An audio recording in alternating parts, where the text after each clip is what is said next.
Okay, so we've examined the beginning of the Republic, the sort of symbolic value or the symbolic significance of a lot of the setting, some of the action that takes place, and then Socrates and the others go to Polemachus's house, which is also the house of his father, Cephalus, and there's more symbolism. They walk in, and there are various people there, including Thrasymachus, who will be an important character later in Book One.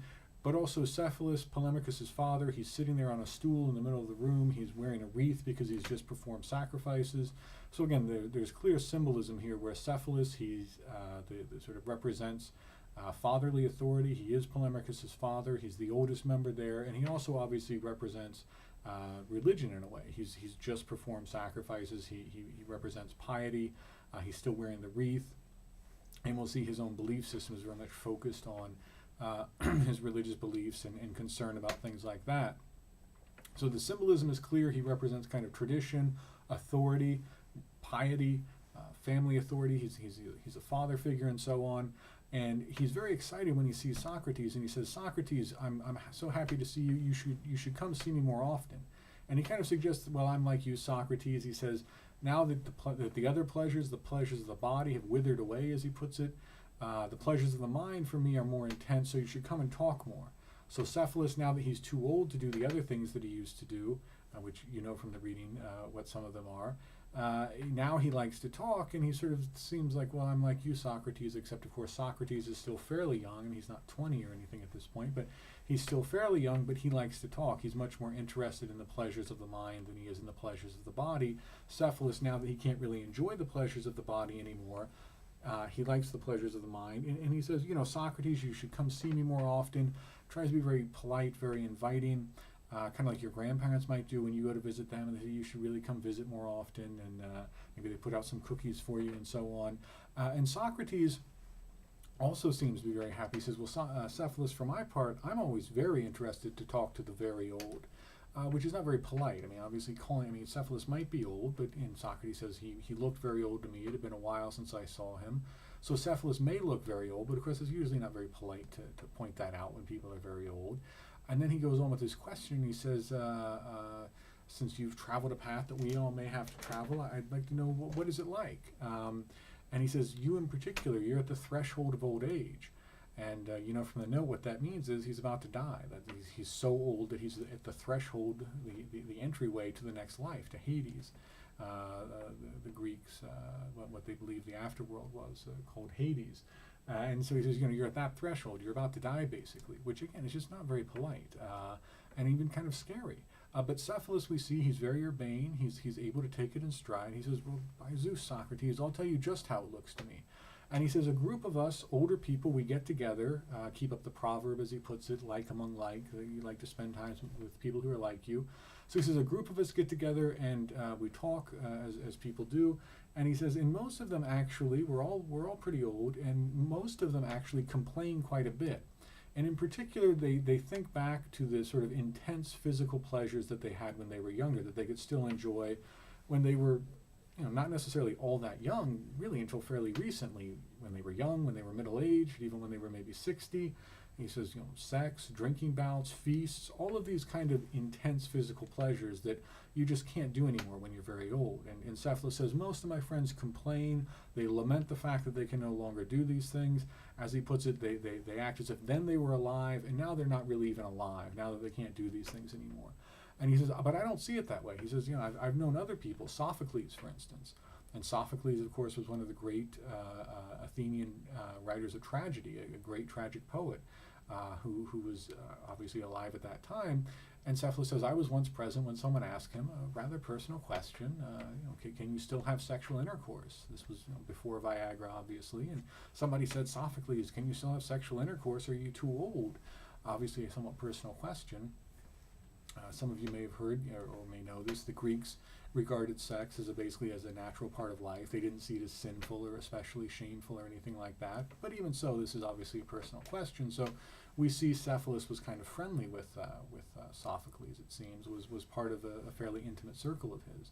And Sophocles replies and says, be quiet, silence, man. Most joyfully did I escape it, as if I had run away from a kind of savage and frenzied master. In other words, Sophocles says, when I was still sexually capable, that's all I could think about. It was like I was just totally dominated by this one thing. Of course, probably not true. He wrote all those plays, but he presents it as it's almost like I had no free will at all. It's like I had to serve this master, and now that it's finally gone away, I feel like I'm finally free.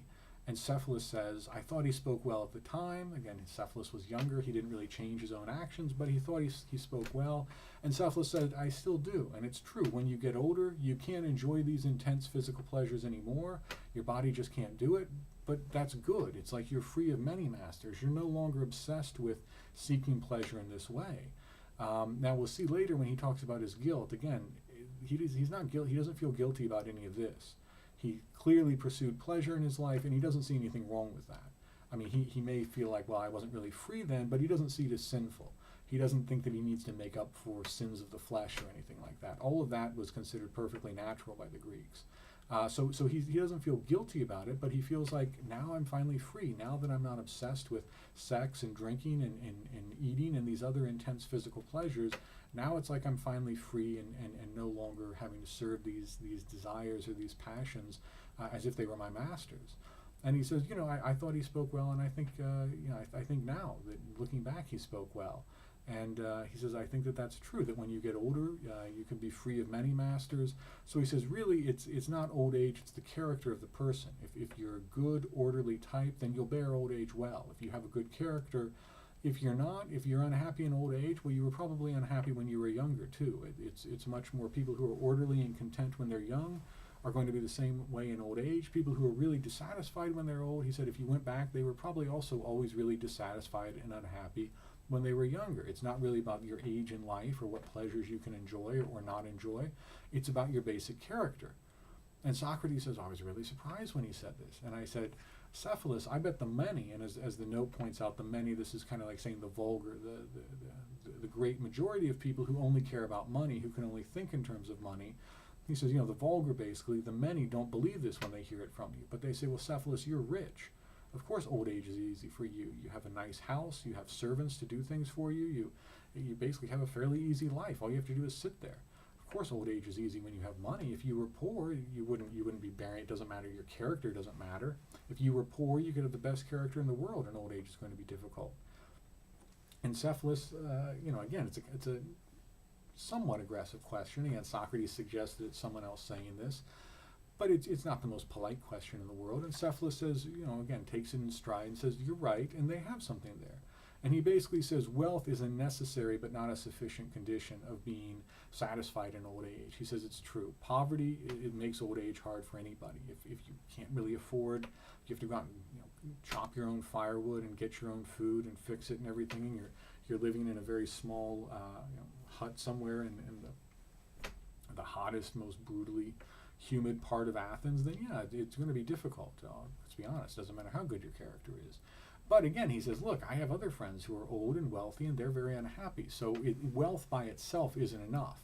If it were, everybody who was wealthy and old would be perfectly content, but they're not. There are plenty of wealthy older people who just sit around. All they have to do is sit there, but all they do is sit there and complain. So it's not as simple as simply being a question of money. And Socrates says, Cephalus, I have a question for you. Where did your money come from? Did you make it yourself, or did you earn it, or did you inherit it? And Cephalus says, oh, what do you mean earn, Socrates? Again, he's sort of, he is clearly a good conversationalist, even if he says, well, it's really more now that I can't engage in the pleasures of the body anymore, even if that really is his main reason why he prefers to talk more than anything. We see he is, he's a good conversationalist. He can be charming in different ways, and again, sort of think on his feet and react to Socrates fairly well. He says, well, what do you mean earned? I inherited most of it. He says, my grandfather was the real money earner. My father, as often happens, inherited a lot of money, basically just spent it all. And he says, and I myself, basically, I've made some. I've brought the family fortune up higher than where my father left it. And he said, that's what I want. I want to leave more to my children than I inherited. But he says, I haven't earned that much money. I'm not really a great money maker. And Socrates says, yes, that's what I thought, because people who have made money, they're like, when you talk to them about money, it's like talking to parents about their children or talking to poets about their poems. They're obsessed with it, and that's all that they can talk about. And he says, it's really kind of tiresome to listen to. So he says, I notice you have a kind of good attitude about money. You're not overly obsessed about money. And Cephalus says, what you say is right. People who have made a lot of money are like that. They do just care about money. And so Socrates, that's sort of the setup. He says, so then let me ask you, what do you think is really the greatest good about having money? So in other words, since you aren't a moneymaker yourself, since you're not obsessed about money, I can ask you this, and I can say, what is really good? What is the best thing in your opinion about having money? And if you were a money maker and that's what you were serious about, you wouldn't even understand the question. You say, well, what do you mean? What's good about having money? It's money. That's what you do. You go out and get money. What do you mean? What's good for it? What is it good for? What's good about it? But Socrates says you're not like that. So I can ask you, what is the greatest good that comes from having money?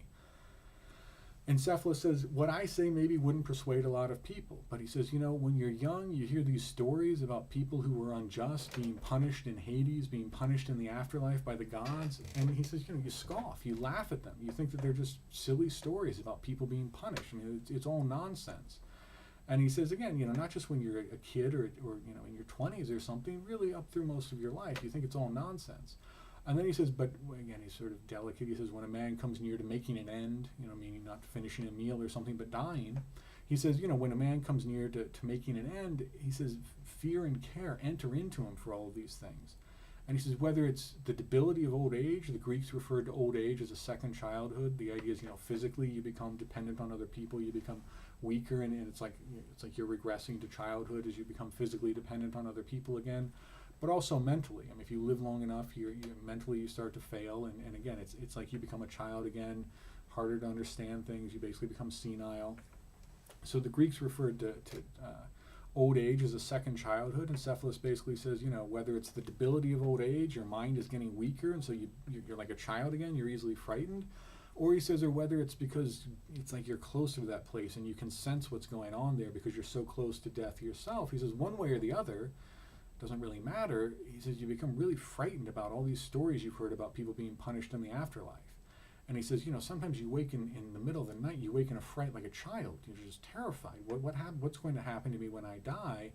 And in particular, notice he's not really afraid of just dying and just not existing. He seems like he would kind of be okay with that. What he's worried about is being punished. And he says, then you go back over your life and you think of all the unjust things you might have done, and you really start to become scared, and you think, what if it's true? What if I'm going to die and be punished for the rest of eternity for some unjust thing I did when I was 32 or something? And now I remember that. I lied to somebody. I stole from them. And am I going to be punished now for that when I die? Am I going to suffer some horrible thing in Hades? And again, he says, up till now you laughed at these. You would hear people talking about this and you would think it was the most ridiculous thing, but now you really believe it to the point where you can't sleep at night. And he says, so money is good because, first of all, if you started out with money, you had much less cause to actually do anything unjust. You didn't have to lie as much. You didn't have to cheat as much. You were kind of already set. So really, you could afford to be a lot more upright and honest about things. And he says, and if you did do anything wrong, well, if you've got money at the end of your life, you can go back and make it up to people. You can repay the people that you might have cheated or that you might have lied to. And if they're not around, you can make sacrifices to the gods. Because, he doesn't spell all this out, but, let's face it, if I cheated somebody 40 years ago, I'm not worried about them coming at me, when they're 90 on a walker. I'm worried about Zeus. That's who's going to punish me. I'm worried about what happens in the afterlife, not somebody I lied to and stole from decades ago. I'm worried about what happens next. Who's going to punish? Well, who has the power to punish me? The gods. So I can make these sacrifices to the gods, and I can make them happy. And hopefully then I'll be safe in the afterlife, and they won't punish me because of all these sacrifices I've made. And he says, and actually that's what I think money is best for, is you had to commit fewer injustices during your life, and whatever you have done, you can hope to make up for through paying people back, through making sacrifices, and things like that. And again, notice he doesn't focus on all of the drinking bouts and the sex and all of that. He doesn't really regard those as sins or anything that need to be made up. He's talking about, maybe if I cheated somebody, I can pay them back, and if I lied. And he quotes a poet, and he says, it's wonderful, that way you can be hopeful in old age. And Socrates says, well, that's super, Cephalus. In fact, as the translation says, what he says is, well, that's fine. And as the note in your translation points out, that could mean like, well, that's beautiful, that's well said, that's a good point.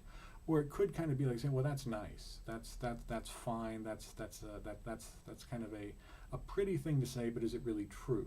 There's kind of an ambiguity there. It could mean either one. It could mean that's really well said, or it could mean, well, that sounds nice, but is it really true?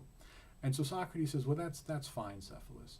But then he says, but as for justice, should we really say that it's what you say it is, simply giving back what one owes and telling the truth? And he says, take this for instance, if a friend has given you weapons and then demands them back when he's of unsound mind, surely you wouldn't say that it's just to give him back these weapons or to tell somebody in that state the truth. Now, of course, Cephalus hadn't proposed a definition of justice for debate. That's really not what he wanted. In fact, the exact opposite. He's sort of saying, look, I'm terrified. The only thing that keeps me together is that I think, well, I can make up for anything I've done wrong and make sacrifices and get on the good side of the gods and not have to worry about being punished by them. And Socrates attacks this. He says, look, do you really know what justice is, though? How can you really make up for the injustices you've committed if you don't even know what justice is? And Cephalus is very uncomfortable with this and gets up and leaves and says, I have to go back to making sacrifices again. But let's look a little bit more at what exactly they say. So Socrates says, let's say that, let's update it a little bit. A friend of yours lets you borrow a gun, and then they come to you, late at night, early in the morning, 3 a.m. Sunday morning or Saturday night, however you think of it, and they're pounding on your door, and they want their gun back, and they seem to be drunk, and they're talking about how their girlfriend or their wife left them, and they're depressed, and they don't want to go on, and would you give them the gun? And Socrates is saying, of course you wouldn't. The person's clearly, they're drunk, they're extremely depressed, they're not in their right minds. They're basically telling you, give me my gun so I can go shoot myself. Nobody would, it's not just to give them the gun in that situation. And what if they get belligerent and they're really big and they're saying, and you just lie to them and you say, look, I don't even have your gun. It's not here. I let someone else borrow it. You says, it wouldn't be just to tell them the truth or to give them back their weapon. You can take another example. If you're out with some friends and a friend of yours is drunk and insisting on driving and you have to leave to go somewhere and you don't think anybody else is going to stop them, and you take their keys and drive their car so they don't drive it. If you drive their car off so that they can't drive it drunk and they get angry and call the police and report the car stolen and the police pull you over, what happens? Well, you get arrested for stealing their car because legally, right, they had the claim to that car. And when you took it without their permission, even though you were doing it in a way that was clearly, meant to prevent harm and to prevent harm to them in particular, that's illegal. The legal claim they have to this property is clear, and if you take it, even if you do it for good reasons, even if you would say, but that's what's really just here. It's not just to give them back the car keys and let them drive and kill themselves and other people. What's just is to take it away so that they can't do that. What's just is not to give the person back their weapon, even if they have a clear legal claim to it, and let them kill themselves or kill other people and then themselves. What's just is to stop that from happening. And if that means lying to them and not giving them their property, well, that's what justice is, surely. And of course, you might say, well, this is an extreme example, but the principle here is, it's clear what Socrates is kind of getting at. First of all, legality, the law, and justice are not always the same thing. The law might be necessary in some ways, but that doesn't mean that it's always right, or that it's always just, or that what the law requires is always actually just. And this example with property is a perfect example. Legally, you have the obligation to give everybody back their property. But Socrates says, is that always just? And again, he concludes, no, of course it's not. Sometimes it would be very unjust to give somebody back their property, even if they do have a clear legal claim to it. And of course, in particular, what he's focusing on here is private property. And he's saying, look, private property, it might be a legal necessity. It may be a necessity for societies to have private property as an institution, but that doesn't make it justified. That doesn't mean that the people who have the legal claim to this property actually know how to use it well. So he's really striking at the law and saying, look, the law is not always, the just and the law are not always the same thing. The law is not always actually just. Whatever justice is, it's not simply identical with the law or the legal. And he's saying, and also private property. Private property is itself not necessarily just. People may have a legal claim to something as their property, but that doesn't mean that they actually know how to use it well, or that they use it in a way that's actually just. Now, we won't get into all of this in this class, but later on in the Republic, Socrates founds this kind of perfect city, and he abolishes private property. He also, we'll see a little bit of this at the end of Book 2, the city that they found also, there's a lot of lying involved. The education that they're giving to the guardians, to some extent, is simply based on lies. And again, Socrates says, well, it's necessary. He especially gets into this in Book 3. We'll see some control over what can be said in Book 2, although there he doesn't say that they're lies. He actually says reason can, we'll see, he actually focuses on what reason can tell us about the gods. and says, what we say about the gods should harmonize or should accord with what reason tells us must be true about the gods. But no private property, lying. These are things that actually become very important in the city founded in the Republic. And it's not that the city is a utopia. In other words, it's something that's probably never going to exist, but for various reasons might be useful to think about, to understand human nature, to understand why a perfectly just city would never exist, to measure against actual cities. How do actual cities, actual political societies, how do they fall short of the ideal? Where and why does that happen? So it's not that Socrates is saying, well, what we should do, here's a realistic proposal, let's get rid of private property.